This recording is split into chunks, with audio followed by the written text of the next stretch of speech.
Praise the lord, షలం, hallelujah. Jesus loves us so much. ఈరోజు పరిశుద్ధ గ్రంథం నుండి కీర్తనల గ్రంథం 1వ అధ్యాయం 1 నుండి 2 వచనములు క్లెయిమ్ చేద్దాం.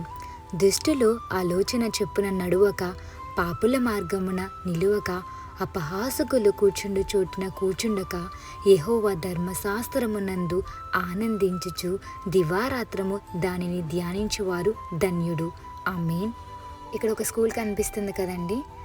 ఒక అమ్మాయి ప్రతిరోజు స్కూల్కి వెళ్తుంది, ఎప్పుడు మానదనమాట. యేసయ్య అంటే ఎంతో ఇష్టం, ఎంతో భయభక్తులు కలిగిన బిడ్డగా జీవిస్తుంది. ఒకరోజు లంచ్ బ్రేక్లో వాళ్ళ ఫ్రెండ్స్తో కూర్చోడానికి వెళ్ళిందనమాట. క్లాస్లో ఉన్న వాళ్ళందరూ కూడా ఫ్రెండ్సే కదండి, కానీ తనకి అందరితోనే ఉండడం ఇష్టమే. కానీ ఇక్కడ 2 గ్రూప్స్ ఏర్పడినాయి. ఒకటి లెఫ్ట్ సైడ్ కొంతమంది కూర్చున్నారు, రైట్ సైడ్ కొంతమంది కూర్చున్నారు. అందరూ కూడా మంచి వాళ్ళని మనం అనుకోలేము కదండి. ఈ ప్రపంచం కూడా అంతే కదా, అందరినీ మనం నమ్మలేము, కానీ మనల్ని ఇష్టపడే వాళ్ళని మనం నమ్మచ్చు కదా.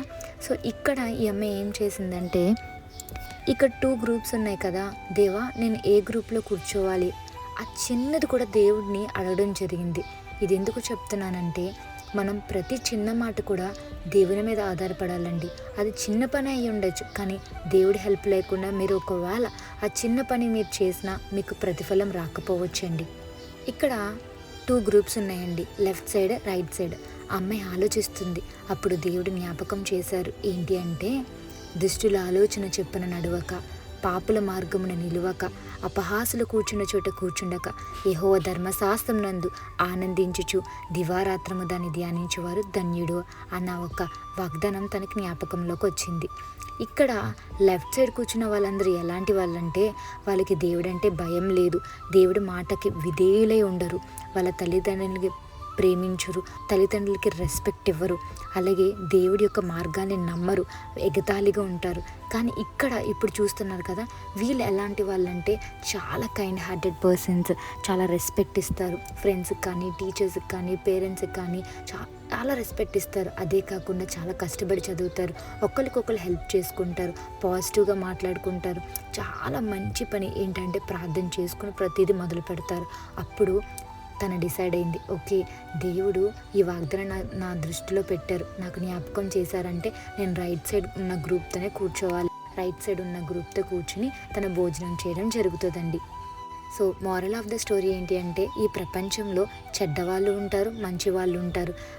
మనకి ఎలా తెలుస్తుంది అంటే, దేవుని కలిగి జీవించే వాళ్ళు, దేవుని పోలికలలో నడుచుకున్న వాళ్ళు, అలాగే ప్రతి విషయంలో పాజిటివ్గా మాట్లాడిన వాళ్ళని, దేవుణ్ణి ఎప్పుడు తిరస్కరించకుండా ఆయన వాగ్దానాల్ని, ఆయన మాటల్ని అనుసరించి నడుచుకున్న బిడ్డలతో మనం అందరం నడవాలండి.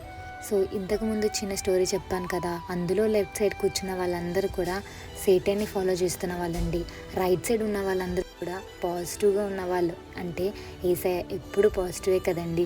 అందుకే యేసయ్యని ఫాలో చేస్తున్న బిడ్డలతోనే మీరు ఫ్రెండ్షిప్ చేయాలి.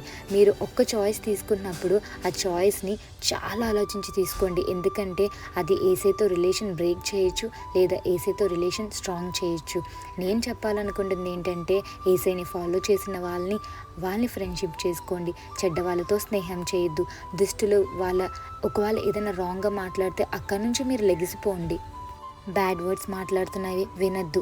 అపహాసకులు అస్తమాటికి ఏదో ఒకటి నవ్వుతూ వెగతాళి చేస్తూ మాట్లాడుతున్న వాళ్ళ దగ్గర ఉండొద్దు. యేసయ్య కోసం ఆలోచించే బిడ్డలు, యేసయ్య యందు ఆనందించే బిడ్డలు, దివారాత్రములు బైబిల్ కోసం ధ్యానించే బిడ్డలతో స్నేహం చేయండి. అప్పుడు దేవునికి ఇంకా మీరు దగ్గర అవుతున్నారని, మీరు ఎప్పుడు లోలో ఉన్నా దేవుడి బిడ్డలు మిమ్మల్ని ఎప్పుడు వాగ్దానాలతో పైకి లేపుతారు. సో దేవుని ప్రేమించండి, దేవుణ్ణి కలిగి జీవించండి. Have a blessed day in Christ Jesus. Jesus loves you all so much. Amen.